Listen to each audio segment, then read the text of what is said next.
Step 1, remove the filler cap. And this is why, because this one does not want to come off. And if you can't get your filler cap off, you won't be able to refill your oil. Before you get started, it's always good to make sure that you have the right oil and oil filter on hand and the correct amount.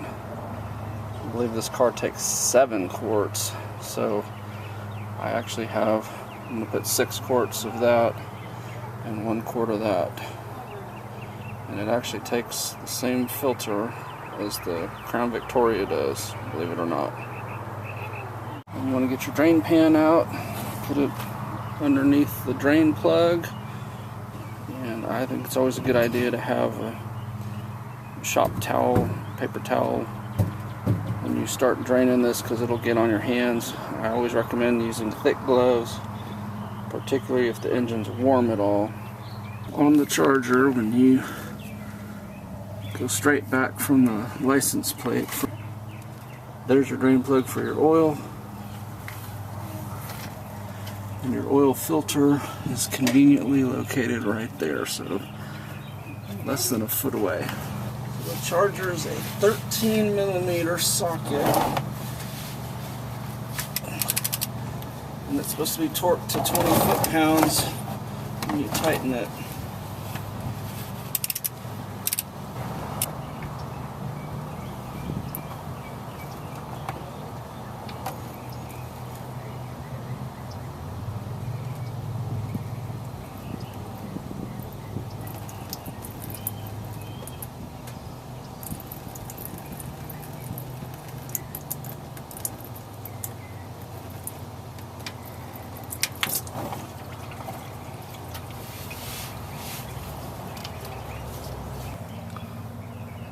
So while that's draining, you can see there's a drain plug, and they have a little O-ring on them that flattens out over time. I'm guessing this one has probably never been replaced. So you can buy a new drain plug that has a new O-ring, or you can replace the O-ring on there if you can find the right size.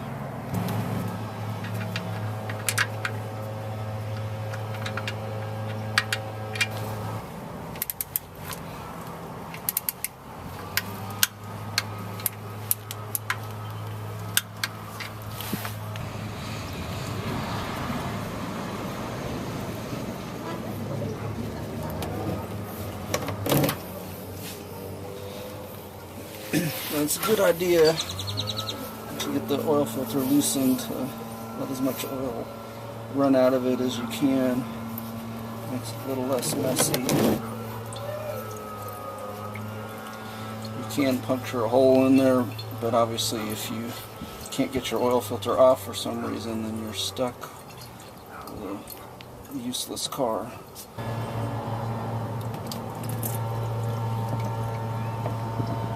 Put your oil filter on, you want to coat the new gasket with a little bit of fresh oil.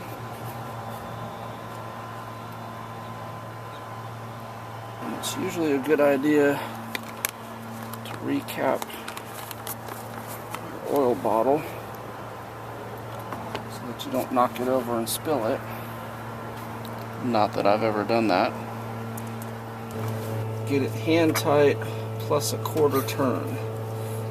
Well, earlier I was saying, I swear I think they put it on with an impact wrench. I'm sure some of you were thinking I meant oil filter wrench. No, I meant impact wrench. I think all of them use an oil filter wrench at a minimum, but I swear I think some of them use a dang impact wrench on these, because I've seen them so tight.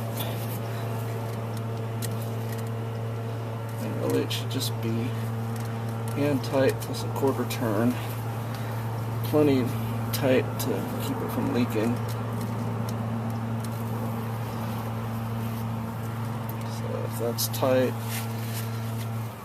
so now it's time to fill her up. I've did this oil change on the ramps instead of on the jack stand and the jack, so the car is not on a level surface right now, so instead of being able to give a precision fill, I'm going to have to fill it up most of the way and then get it to a level surface before finalizing the fill. So I'm going to start with the Marvel Mystery Oil.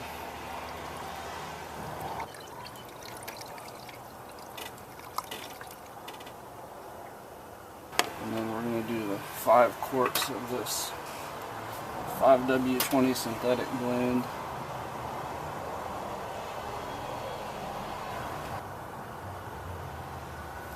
Alright, so that's 6 quarts, and I'm capping this off.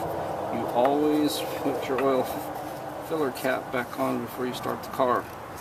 I can't tell you how many clients over the years have come in, they've gotten an oil change at an oil change place, and the place forgot to put the cap on, and you drive down the road, oil splashing out, and eventually burns up their motor. So put the cap on, I'm going to drive it off the ramps, get it to level ground, and then check the dipstick and top it off. Like I said, I'm expecting it to be 1 quart low with that 6 quart fill that I just did. We're on level ground, so you want to pull the dipstick, clean it off,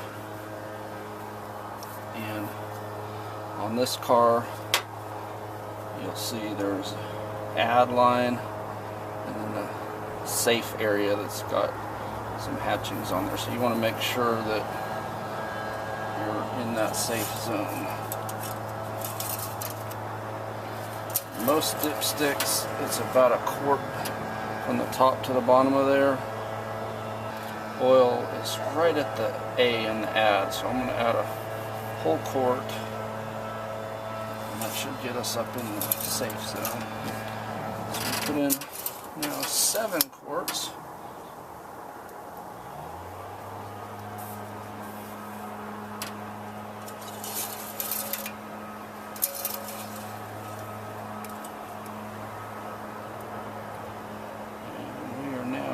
Safe zone there. Looks like it's right in the middle of the safe zone. And then we want to recycle the oil. Take it to the car store.